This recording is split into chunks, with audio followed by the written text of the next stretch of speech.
right now on 5 on Your Side at 10. Honoring unsung heroes. You had over 50 Tuskegee Airmen from St. Louis. Tonight, the mission to unlock a dark chapter of our country's military history. It's December, and it was our second straight day of 60-degree plus temperatures as we got into the mid-60s. We will not hold on to this forever. How cool it is tomorrow and why that's a trend here for the next few days. Our top story, a shootout in Jefferson County. Police shoot an armed man along a busy road in Jefferson County. This could have certainly turned out much worse, and I'm glad that these police officers are going home tonight. The shocking discovery made inside his truck. Good evening. I'm Laura Barteski. Mike Bush has the night off. Tonight, a homicide investigation is underway in Festus after a police pursuit ended with a crash and officers shooting the driver. Moments later, they found a woman's body inside the suspect's truck. This all happened along a busy section of South Truman Boulevard near Veterans Boulevard. 5 on Your Side's Annie Krall talked with witnesses and investigators.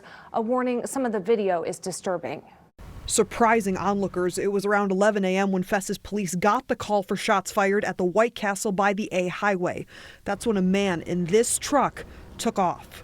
The vehicle made a right turn to head southbound onto 67, where it then struck a concrete median barrier and flipped around and ended up in the northbound lanes of 67 in front of the Dollar Tree. Crystal City police helped confront the suspect, who they say stepped out in body armor, flashing multiple guns. There were shots fired by the suspect at this time.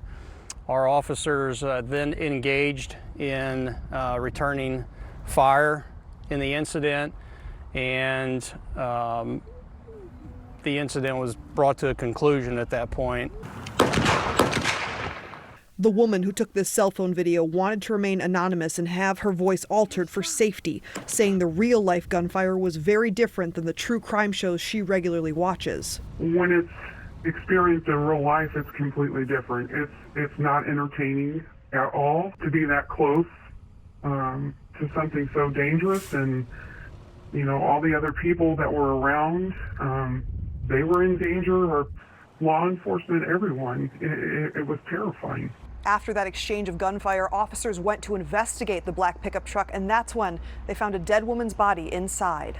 They opened up the door, and her feet kind of like swayed out of the car. They had to push him back in, and that's when they put the sheet over her. Jasmine Boyer has worked at Radiant Tan for about 4 months, never expecting to see this outside the windows. I was already getting like texts and calls and like trying to get asked what happened and everything like that. This could have certainly turned out much worse, and I'm glad that these police officers are going home tonight. In Crystal City, Annie Krall, 5 on Your Side.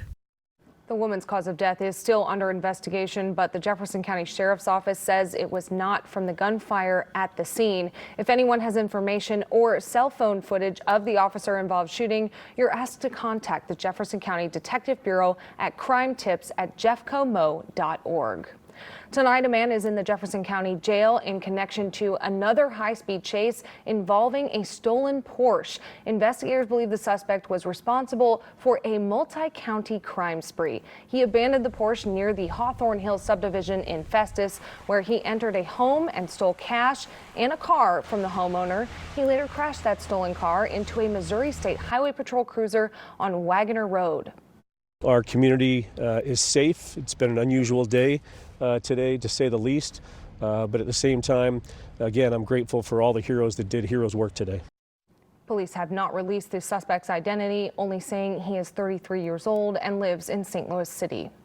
A wet end to our mild December weekend. Weather impact meteorologist Gary Frank is tracking the rain as it moves through the bi-state. And our next shot of colder air, Gary. Yeah, these ups and downs continue for us. In the ups with us this weekend, it was very warm. Back-to-back days in the 60s, a little rain to finish off our weekend. A fitting end to Sunday as that fog and low cloud cover sits in over the arch, and you can see it downtown. Here's where the rain moved in. Heavier rain from Farmington to Mount Vernon as advertised the last few days. And here are some spots where it's still raining and Not very much, but we're still seeing rain from Jerseyville, Otterville, near Rosedale as well, even a little bit further east from Salem, working its way out of our area completely. And then really we're seeing most of the rain kind of holding steady into Pike County and Bowling Green. It's almost out completely, but temperature-wise, we're still in the 50s, even upper 40s in some cases. I don't expect that we'll drop much from here. And for tomorrow morning, you can expect those clouds to kind of stick around as we're right around 50 to begin the day. So it's only a warm start. That's warmer than our average high. But for this week, you can expect the ups and downs to continue. It's going to get colder, and you're going to feel that raw feeling in the afternoon, but it's mainly dry till Friday. We'll talk about how much we drop and when we exactly drop Monday into Tuesday as that cold front approaches. Tonight, a 71-year-old pilot is in critical condition after a fiery plane crash in the Metro East. The small plane went down just after noon in a field not far from Sackman Field in Columbia, Illinois. Police say 2 Good Samaritans pulled the pilot out of the wreckage. He was the only person inside. According to investigators, he was trying to return to the airfield after smoke from the engine filled the cockpit. The search is over tonight for the man police call a violent offender. Alan Williams escaped the Jennings Correctional Facility on Jennings Station Road around 2 this afternoon. St. Louis County Police announced his arrest about 6 hours later. Authorities tell 5 on Your Side a police canine helped apprehend Williams. They could not provide us information on how he escaped.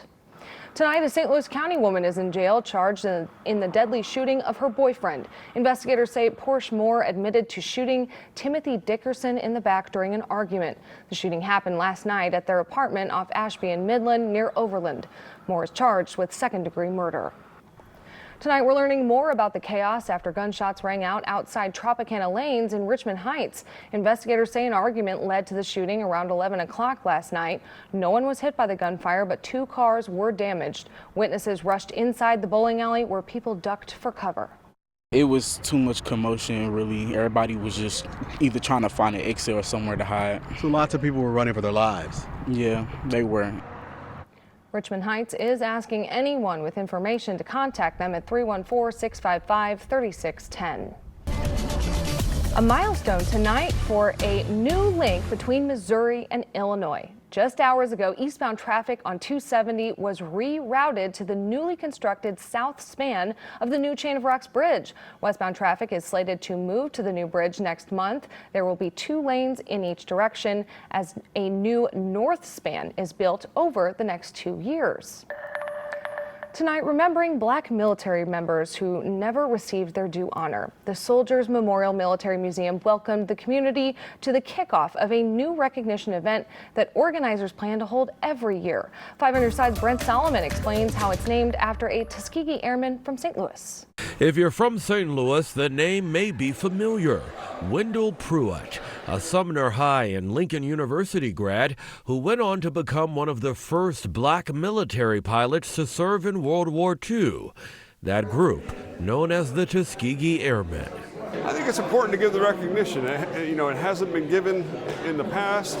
It's been overlooked, understated. At the Soldiers Memorial Sunday, the kickoff of an annual event celebrating blacks in the military. It's named in Pruitt's honor. He's credited with permanently disabling a German destroyer, shooting down 3 enemy planes in the air. My high school teacher was a Tuskegee Airman. He even mentioned to me that some of the guys said when they were at some bases and they had POWs there, the German POW was treated better than they were. It's why retired Air Force navigator Henderson Carl Smith worked to get Chestnut Street in front of the Soldiers Memorial named Tuskegee Airmen Way. He expects new street signs to go up next summer, along with a traveling exhibit. On the bricks leading up to the memorial, several of their names are etched for all to see. And hopefully St. Louis understand that you have a legacy of the Tuskegee Airmen. A legacy not lost on Pruitt's own descendants. Ever since I was younger, that was kind of ingrained in us to achieve a little bit higher. It's why commemorations like this not only matter, they serve as the lifeline to ensure history never fades. Giving recognition where recognition is due is the goal of this. Brent Solomon, 5 on Your Side. The annual event coincides with the period of time St. Louis honored Pruitt 80 years ago for his bravery and commitment to service. He died a few months later during a training exercise at 24 years old. Tonight, Mizzou fans are still buzzing hours after the Tigers upset the Kansas Jayhawks. Fans stormed the court at Mizzou Arena to celebrate the 76-67 win over the #1 ranked team. It's Missouri's first win in the Border War rivalry in 12 years. 5 on your side's Corey Miller was in Columbia, and we'll have more on the big win later in Sports Plus. Parade pandemonium. New details tonight on what witnesses heard just before a holiday celebration turned to chaos. Phones tapped. Could China be reading your texts? Tonight, we verify the steps to protect your messages. After today's high in the mid-60s, we continue to see this being the second warmest year on record. But there are some changes this week. Why the ups and downs will matter, and if we're going to see this long-term trend to finish the year.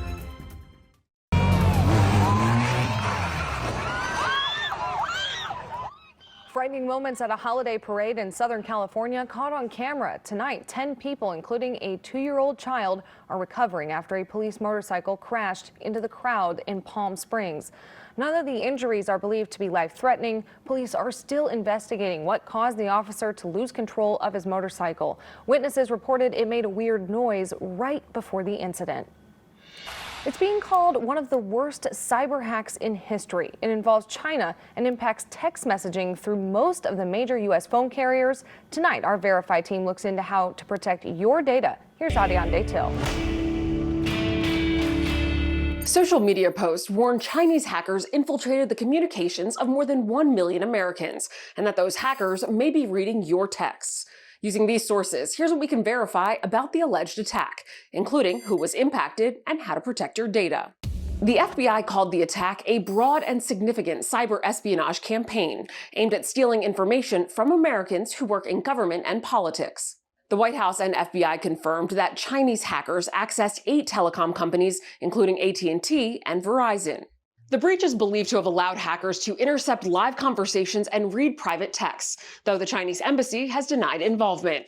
So, what can you do to help protect your data? In response to the hack, the Cybersecurity and Infrastructure Security Agency and other organizations have encouraged telecom companies to beef up their own security.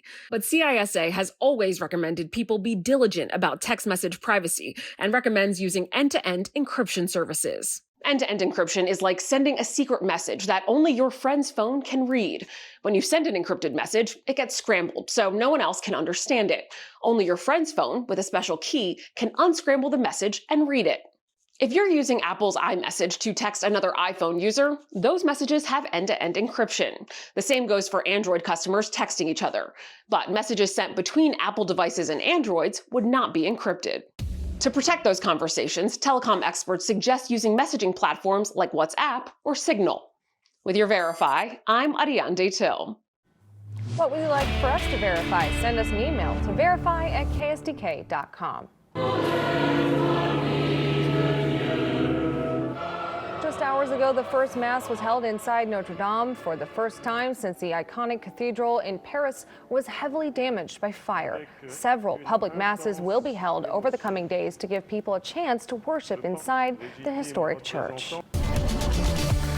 Meteorologist Gary Frank is back and joins us now with the weather impact forecast. Gary? Yeah, still warm outside, and even as we leave at this hour, typically we don't know what we're going to expect. Could be really cold sometimes. It's not going to be that bad. In fact, the rain has finally settled out. Just like we talked about at 5 o'clock, I said after the football game, the rain is pretty much done. There will be some evidence, as you can see, some wet roadways here in Arnold. Otherwise, you can see that low cloud cover right over the arch. And with the crows, you know, it's always something we check in at this time. Still 52 degrees. Keep in mind our average high for this time of the year is 47. So we're still almost at 11 o'clock.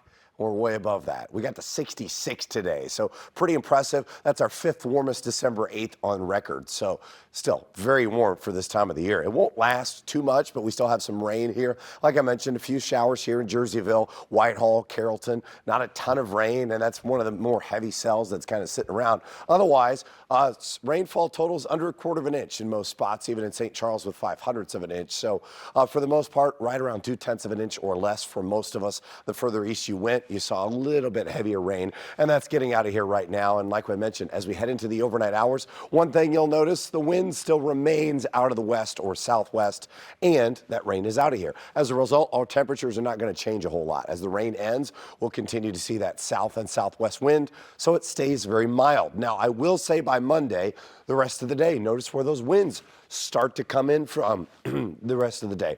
And that's where you're going to see more of that cool air settle in. 40s by 9 o'clock. So this is not going to last. It's still going to be pretty mild tomorrow in the mid-50s, but watch where that wind starts to shift by Tuesday. This is where the real serious cold air is. So don't get used to Monday being a consistent basis for us. I think Tuesday, Wednesday are really cold around here. We're going to start to see that Arctic air settle in. You'll see that, but it exits pretty quickly. And then we start to normalize from that west to east pattern. And yes, there will be dips here and there with a couple of systems that bring us rain perhaps Friday into Saturday. But look at all these warm contours as we start to see that warm southwesterly flow and even this high pressure that kind of settles in. And as we look into the 16th, 17th, and 18th, for the most part, the really cold air stays to the north. You'll notice where a lot of that stays way up there. What does that mean for us? Well, as far as our temperature outlook from the 16th to the 22nd, the Climate Prediction Center has us warmer than the average, and that's what I continue to see over the next few days. That's why we have us back into the 50s tomorrow with 58 degrees. Cloudy most of the day, then it's cold for 3 days, and we warm up with our next chance for rain, and that's where I think we stay above average, some 5 to 10 degrees pretty consistently for the weekend and beyond. Time to go on the move. I'm Paul Cook, your traffic guy from Today in St. Louis. Back to St. Charles County we go for an update on closures for Part 2 of the Improve I-70 project. Improvement here can't come soon enough. If you were driving anywhere near I-70 and 6440 in Wentzville during the long holiday weekend, you probably found yourself sitting in traffic. The Missouri Department of Transportation tells me they'll be doing some new surveying in the area starting tonight that goes the next couple of weeks. This will impact traffic with lane closures on I-70 in Warren County and on I-6440 in St. Charles County. So in Warren County, lanes will be closed near Warrenton and Wright City between Route MM and Route 47 starting at 7 p.m. until 7 a.m. all this week. The same goes for 6440 between I-70 and Route K in Wentzville. This project is prepping for the addition of that third lane of highway on I-70 all across Missouri starting in 2025. That work is expected to take 3 years to complete. Just think, someday, years from now, all of those long traffic delays in St. Charles County will be just a memory. Stay safe out there. Paul Cook, 5 on your side. Firefighters to the rescue. The special way one local department is helping to save Christmas. And a reminder, 5 on your side is once again partnering with the Foster and Adoptive Care Coalition for Little Wishes campaign. We still have more than 2,000 holiday wishes to grant for children impacted by foster care. If you'd like to help, go to ksdk.com/littlewishes. Kirkwood firefighters are responding to a different call this holiday season. 5 on your side's Travis Cummings shows us how they're helping to make the holidays brighter for kids in need. Beautiful. Do you want the pictures with the toys in? Lots of presents on deck. There you go. And a chance to take a pic with Old St. Nick. Firefighters in Kirkwood are coming to the rescue in a different way this holiday season. I think it just represents that they're a family base. They want to give back to people in need. Josh Newberry just started with the department 3 months ago. We just wanted to get out here and meet everybody, and we were able to bring the sons out and meet Santa and give back to people in need. An event like Toys for Tots lets Newberry know he's right at home. I like to think that I'm working for a department that's going to give back to the community and beyond that. We try and do that in our free time just as a family.